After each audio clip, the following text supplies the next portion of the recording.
ज्ञानाचा मार्ग सांगू शकता, अशा प्रकारची व्याख्या आहे. बर, तू आत्तापर्यंत दत्त संप्रदायावर लिहिलंयस, रामांबद्दल लिहिलेलं आहेस, तर म्हणजे तुला ते स्फुरतं कसं, आणि तू त्यातून कशा पद्धतीने तुझी ती जी काही व्यक्त होण्याची भाषा असते तर ती प्राकृत मराठी असते, आत्ता आपण जी बोली भाषा बोलतो त्या भाषेत असतं, की समोरच्याला समजेल अशा कुठल्या माध्यमातून तू व्यक्त होत असतोस? नाही, म्हणजे कसं असतं माहिती आहे का, जेव्हा मी योगिक अवस्थेमध्ये जातो किंवा मी जेव्हा समाधी अवस्थेमध्ये जातो, थोडक्यात समाधी अवस्था म्हणजे अशी अवस्था की ज्या अवस्थेमध्ये माणसाला ध्यानाची फक्त ईश्वरच मी आहे किंवा मी ईश्वराशी एकनिष्ठ आहे, अशी व्याख्या जेव्हा मनुष्याला प्राप्त होते त्या अवस्थेला आपण समाधी म्हणू शकतो.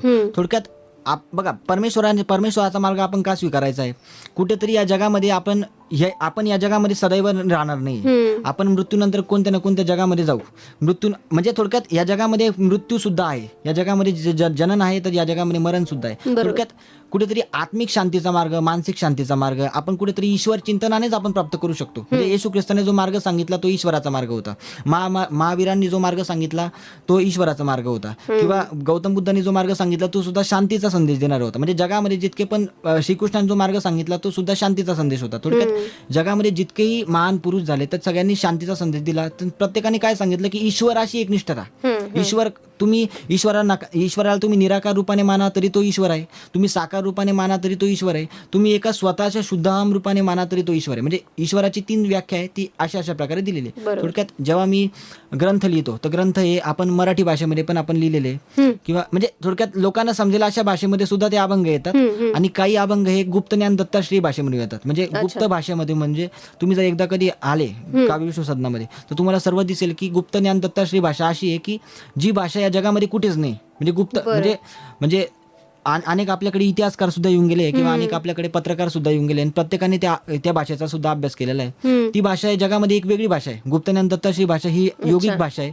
आणि ज्यांना ती भाषा समजत नसेल, अनेकांनी आग्रह केला की आम्हाला ती भाषा समजत नाही किंवा योगिक भाषा समजत नाही, त्यासाठी तुम्ही त्याचं निरूपण करा, मराठीमय त्याचं रूपांतर करा. मग त्याच्यामध्ये आपण निरूपण करून त्याचं मराठीमय रूपांतर केलं आणि मराठीमय सुद्धा आपण त्याचे ग्रंथ, आपले ग्रंथ दर 14 जानेवारीला आपण छापत असतो आणि ते लोकांना आपण उपलब्ध करून देत असतो. आणि त्यामागचं एक वेगळं प्रयोजन आहे, त्या म्हणजे तुझा जन्मदिवस असतो 14 जानेवारीला आणि त्या दिवशी तू ते प्रकाशित करतो. बरोबर. तर प्रत्येक पुस्तकाची किंवा तू जे काही लिखाण करतो त्याची अशी काही ठराविक वेळ असते? तुझ्या समाधी अवस्थेचं असं काही विशिष्ट वेळेला असतं की काय? म्हणजे समाधी अवस्था कशी असते की बघा, समाधी ह्या अवस्थेमध्ये समाधी याचा अर्थच हा आहे की ज्याच्यावर तुमचं स्वतःचं नियंत्रण नाही. समाधी कधी येऊ शकते, म्हणजे अक्षरशः रात्री 12 वाजता सुद्धा समाधी लागू शकते, रात्री 3 वाजता. बघा संतांना भक्ती करण्याचा केव्हाही अधिकार आहे. संत कधीही भक्ती करू शकता. असं नाही की भक्ती करण्याची एक विशिष्ट वेळ असते. 5 वाजता तुम्ही भक्ती करू शकता, संध्याकाळी 7 वाजता तुम्ही भक्ती करू शकता. नाही, माझं जे जीवन आहे ते योगिक जीवन आहे आणि मी जीवन कसं जगतो, योगिक. म्हणजे सामान्य माणूस जसं जीवन जगतो तसं मी जीवन जगत नाही. मी जे जीवन जगतो ते योगिक जीवन जगतो. म्हणजे काय सांगायचं तात्पर्य असं की मी कधी भक्ती करतो, मी कधी उपासना करतो, मी कधी आचरण करतो, मी कधी समाधीच्या अवस्थेमध्ये जातो. समाधी म्हणजे याचा अर्थ असा की समाधी सम अधिका आधी म्हणजे समाधी, म्हणजे ज्या अवस्थेमध्ये माणूस हा फक्त समतेने युक्त आहे, ज्या अवस्थेमध्ये माणसाला कोणतीही भेदभावाची जाणीव नाही की हा पुरुष आहे हा स्त्री आहे अशी जाणीव नाही, किंवा हा उच्च आहे हा नीच आहे अशी जाणीव नाही. म्हणजे एकंदरीत ज्या भावनेमध्ये माणसाला समतेचा विचार जास्त रुजला त्याची व्याख्या म्हणजे समाधी. थोडक्यात सांगायचं तात्पर्य असं की मग ही समाधीची अवस्था आपण कधी साध्य करू शकतो. थोडक्यात प्रत्येक अवस्थेचं एक मर्म आहे आणि प्रत्येक अवस्थेचा एक उद्देश आहे आणि प्रत्येक अवस्थेचा उद्देश एक पुस्तक रूपाने बाहेर येत असतं की अशा प्रकारे त्यामध्ये आपल्याला मार्ग मिळालेला आहे. अभंग आहे सगळे.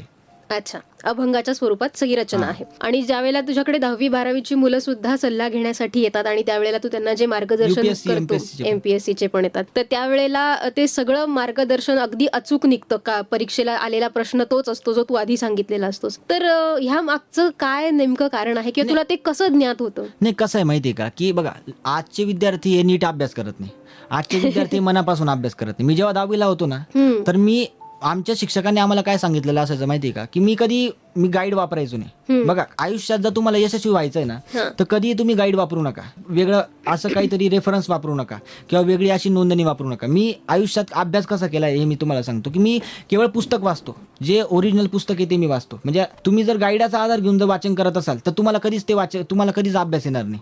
आणि जर तुम्ही ओरिजिनल पुस्तक रेफर केलं तर तुम्ही जीवनामध्ये पुढे जाऊ शकता. थोडक्यात सांगायचं तात्पर्य असं ना की तुम्ही जर रोज वाचन केलं, रोज जर तुम्ही अभ्यास केला तर तुम्हाला ही शक्ती आपोआप येते. आता तुम्ही जर नीट जर स्वामी विवेकानंदचं उदाहरण घेतलं ना, तर स्वामी विवेकानंदांच्या जीवनामध्ये सुद्धा अनेक घटना घडलेल्या आहेत. त्यांना एका व्यक्तीने एक नुसतं पुस्तक दिलं आणि त्यांनी 5 मिनिटात ते पुस्तक वाचून मोकळं केलं. थोडक्यात ही शक्ती सुद्धा आपल्याकडे आहे. म्हणजे मी सुद्धा एखादं पुस्तक नुसतं चाळलं तरी मी ते 5 मिनिटात सांगतो की या पुस्तकामध्ये नेमकी काय असेल किंवा या पुस्तकामध्ये नेमकी मर्माशय काय असेल. थोडक्यात ही काही वेगळी शक्ती नाहीये, ही विश्वाने कोणाला दिलेली.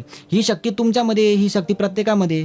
पण लोक काय करताय माहिती का, आज लोक व्यसनाच्या नादी लागून ही सगळी आपल्यामध्ये जी आत्मिक शक्ती होती ती सगळी व्यय करताय. थोडक्यात ध्यान मार्गातून आपण सर्व विकसित करू शकतो. ध्यान मार्ग म्हणजे काय की तुम्ही रोज 24 तास जरी रोज तुम्ही 5 मिनिटं जरी ध्यान केलं, रोज तुम्ही 3 मिनिटं जरी उपासना केली तरी देखील तुमचे आंतरिक चक्षु जागृत होऊ शकतात. अशा प्रकारची व्याख्या आहे. बरं, आणि ते असं म्हटलं जातं की ते ब्राह्ममुहूर्तावर केलेलं ध्यान हे जास्त फायदेशीर ठरतं, तर त्या बाबतीत तुला काय वाटतं? नाही, ब्राह्ममुहूर्तावर सुद्धा ध्यान केलं ही सुद्धा एक व्याख्या आहे. परंतु मला असं वाटतं की आजची परिस्थिती, आजची युवक जे आपण पाहिले ना, तर हे सकाळी किती वाजता उठतात हे याच्यावर आहे.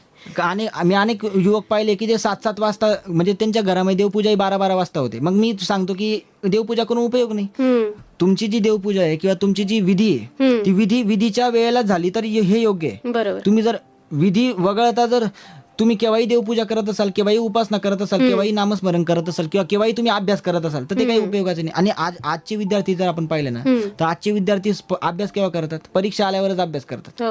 खरं तर अभ्यास हा, आणि कसं असतं माहिती का, तुम्ही शालेय पुस्तकांव्यतिरिक्त सुद्धा तुमचा अभ्यास असला पाहिजे. म्हणजे शालेय मी जेव्हा शाळेत होतो तर शालेय पुस्तक सुद्धा मी वाचन करायचो आणि याच्या व्यतिरिक्त सुद्धा मी दुसरे पुस्तकं सुद्धा रेफर करायचो, जे माझ्या सिलेबसमध्ये नाही ते सुद्धा मी वाचन करायचो. थोडक्यात सांगायचं तात्पर्य असं ना की विद्यार्थी हा पूर्णतः जागृत असला पाहिजे. विद्यार्थ्याला बघा कसं असतं माहिती का, तुम्हाला जगायचं आहे तर केवळ स्वतःसाठी जगू नका, तर आपल्याला भविष्यासाठी काहीतरी द्यायचंय, भविष्याला समाजाला आपल्याला काहीतरी द्यायचंय. या दृष्टिकोनातून आपण जगलो, उद्याची परिस्थिती काय राहील याचा विचार नका करू, तर भविष्यामध्ये एक वर्षानंतरची परिस्थिती काय राहील याचा विचार जर करून जर आजच्या विद्यार्थ्यांनी जर आजच अभ्यास सुरू केला तर येणारा काळ खऱ्या अर्थाने प्रगल्भ राहील.